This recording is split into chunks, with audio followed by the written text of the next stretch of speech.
Gamers, what is good? Back at it again with another video breaking down games that might or might not be dead or on their current standing. And today, that game that we are going to be working and talking about is Splitgate. May 24th, 2019, Splitgate, a free-to-play, fast-paced multiplayer shooter that featured player-controlled portals, was released on Steam, and originally the game didn't seem to pick up immediately off rip. They had people that, of course, were promoting it, were talking about it. These are from the same people that had worked with like Portal and some of the early Halo games, 1047 games, and from people that had played their games, they had known that they could do some good stuff. Roll around the time into, I want to say maybe about a year later, maybe a little less than a year, in 2020, when the COVID-19 lockdowns were going on, this game blew up. When I tell you everyone was playing this game, I literally mean it. Videos from 2-3 years ago were getting hundreds of thousands of views, and this game was on fire. People wanted something new, and that is what Splitgate offered. They offered that different little bit of a first-person shooter, but also the fact that you had portals, you had fluid movement with jetpacks and with sprinting, and it overall was just a very fun experience. As you can see in the gameplay here, I'm currently playing SWAT, which for any of the OGs in the Halo 3 days, y'all know exactly what this game will be getting down into. But for those of you that don't, it's basically headshots or insta-kills, and then with Splitgate, it was a little bit different, where you could eventually shoot them enough in the body, and you're going to kill them. Back into it, though, Splitgate was such an overall fun time when I did pick up on Splitgate and I started to play it. Mind you, it did expand and it did get bigger. There was a point to where I remember that the game actually did get crossplay with console, and it was released on console. They had an esports scene that seemed to be flourishing, and just overall, this seemed like a game during the pandemic. And I know a bunch of us who were old enough and were playing games and whatnot during the actual, COVID-19 lockdowns where no one was going anywhere. I'm pretty sure a lot of us thought this game was going to stay around and really not go anywhere. But of course, with anything in life, there's peaks, valleys, ups, and downs. And unfortunately for Splitgate, a game at one point in time had 65,000 players on at their ultimate peak. Right now on the Steam charts, there's probably around about 500 or less players at a given, 24-hour cycle. Mind you, this does not bring in console players, which, I wish we had the information to kind of see how games are performing on console, because console players do make up a good majority of certain gaming communities, especially this being a free-to-play game. I know console players were jumping all over it, and Splitgate really had so much to offer, man. It really did give that vibe of just uniqueness, but also giving you that old school feel. Like, you have the custom lobbies. They essentially have a forge system in this game that Halo 3 had, where you can make your own maps. They have community playlists. They have, just so many game modes and variety. They eventually, at certain points, made no portal modes, to where you were just running around and you would just have your guns and your skill, and that was it. Which for some people, see, me personally, I was not huge into the portals, mainly because at the time of when I was playing this, I didn't really know how to use my fingers in a smart way to do the portals and close them. And if you watch like some pro footage or just people who maybe aren't like casuals, I think I'm pretty decent at the game. But what some of these people that I've seen play it can do with their portals, man, it's like instantaneously they're opening up and they're closing it, and it's just so crazy. And another thing, which was a good point for Splitgate that I also like, is their games were very, very quick.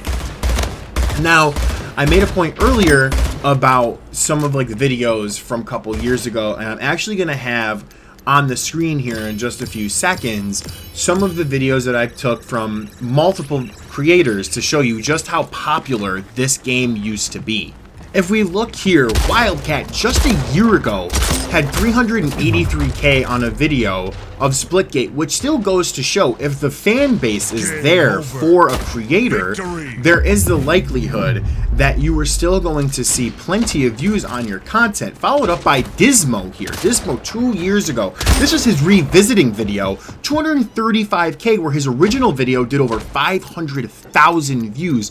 And then of course, we have a big chunga, and that's Penguin Zero, or Charlie, with 1.3 million views 2 years ago when he deemed the game the best FPS game, which of course, you know, for the YouTube purposes, you want to sit there and you want to try and gas up your title so then that way people feel inclined to clicking on the video and, you know, overall checking it out.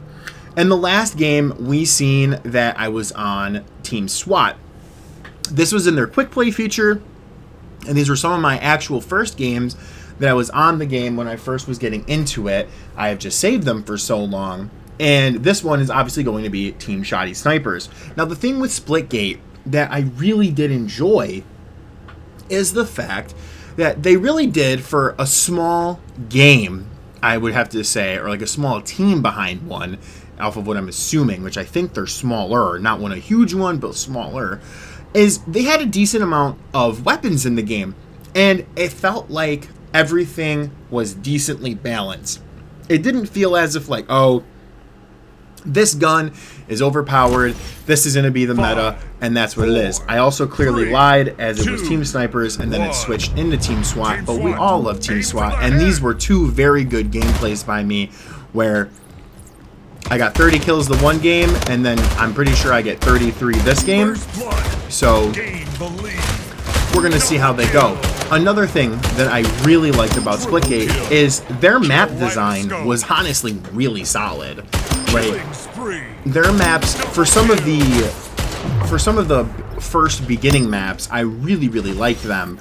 And then I'm pretty sure the community maps are the ones where I kind of stray from them because they're just meh. They're not really the greatest, but it's just, it is a little bit sad, you know, like a game like this, it really was promising. It was a very good game when it came out, and I kind of wish that I was able to sit there and be able to play it a little bit more with its peak, but that doesn't mean you can't go and play this game right now, whether it's in, you know, now or maybe a couple months from now. Obviously a year, that's kind of when you're getting a little bit tricky because you don't really know what is going to happen with games in that standpoint of the player base. Now, mind you, we only know just how many players are on the Steam charts. We don't know what they are on with the Xbox and PlayStation player bases, but if you look right here, this is where I'm going to show you the Steam charts.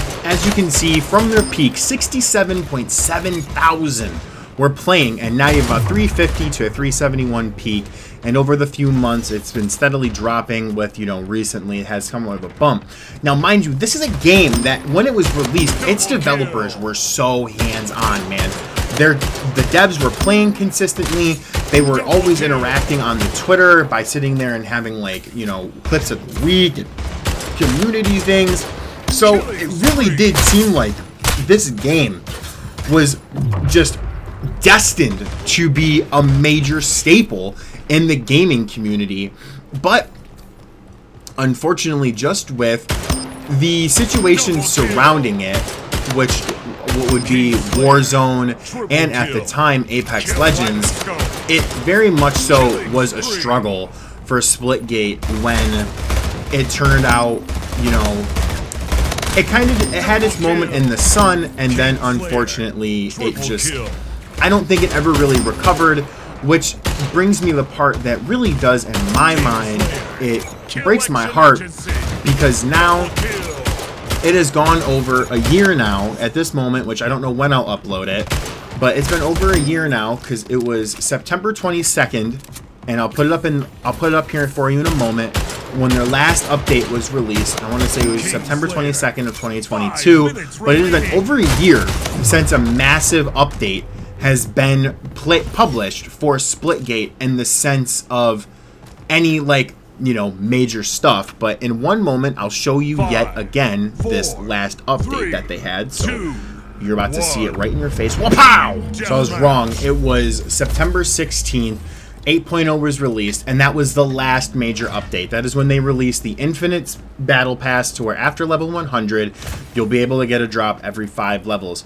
Now, the thing with me here that kind of left me a little bit of a bitter taste in my mouth when it came to this isn't the fact that I was upset by the game losing popularity. I was more so upset on what it seemed as if maybe the devs just abandoned their game because it didn't keep the popularity that they anticipated it would keep. Now, no disrespect to the devs. I'm not a game developer. I've never worked in this, you know, that expertise before. So I can only imagine what it would feel like to have almost 70,000 players on your game at one moment, and then essentially your game falling off just because you were in between the behemoths of Warzone and Apex Legends. Now, you got to remember, this is 2020, 2021, when the game was at its peak tippity top. So in 2022, the game had already essentially kind of gassed out, and that's what happened. Is, you know, it ran its course, and then the devs were just kind of, you know, they were just done. I don't know if maybe the project didn't turn out as much money as they wanted in terms of things that they were trying to sell in the game, you know, in the game shop. Because that was another thing, is this was not a pay-to-win game. This game was, if you want something, here's your cosmetics. Other than that, play the game, have fun, and do your thing. But at the end of the day, it was really sad to see what happened with Splitgate, because it seemed like the dev team had their heart in the right place and that they just wanted their game to succeed. But alas, with how social media, and when, as I said, when you're in that little mesh of big giants, behemoths in the first-person shooter world with Apex and Warzone, it really is an uphill battle to keep your game in mainstream attention and to keep the people, keeping content creators to stay on your game and make content on your game. I know 1047 at certain points were having like sponsored streams and ad videos to try and drive, you know, bigger creators to try and play the game and share it to their audience. But when that didn't work, that was really all they could do, and it was genuinely a kudos to them. This game, honestly, if I had to you know, rate it, it would definitely be an 8 out of 10, man. You just get a bigger fan base, maybe have them actively keep working on the game and doing stuff, and I really do think they could have rivaled Halo, and they could have rivaled other futuristic FPS games, but that is just not what was in the cards for them. And it does suck, because, you know, I'm sure they spent a good amount of their time working on the game and wanting it to be as best as it could be. So it stinks, but what can you do? That just goes to show, you know, just remember that your opinion is heard, regardless of what these devs want to act like or not. And, you know, I really hope the people at 1047, because they did confirm that they will make another game, so maybe we will see Splitgate 2, maybe we'll see something similar, but I do hope with whatever game they do decide to make, that I hope they kind of taken the experience from Splitgate and they sit there and they learn from it, man. Because while they might not have the numbers that they wanted, they still had a very credible, solid fan base, and I wouldn't want to see another one of their games just kind of go up in smoke. The servers to Splitgate are still up. They're going to be up indefinitely. So if you haven't checked Splitgate out, I do recommend playing it. You might take a little bit depending on the day and the time to get into a game, but it's definitely worth it. There are other free-to-play games out there that are way more dead that people still play, so you can absolutely squeeze in a game or two on Splitgate if you haven't played it already, that is. But overall, I liked the game. I rated it a big success from when they peaked, even up until now, man. And you know, sometimes that's just the way the cookie crumbles, is you just don't get what you want your game to be. But you guys let me know how you think about Splitgate. Leave it in the likes, leave it in the comments, give me all the discussion. I really hope to hear from you all about it. It's been your boy Zanezy. Make sure to take care of yourself. You're loved, you're wanted, and you guys all have a great rest of your day. Peace, love, and we'll see you later.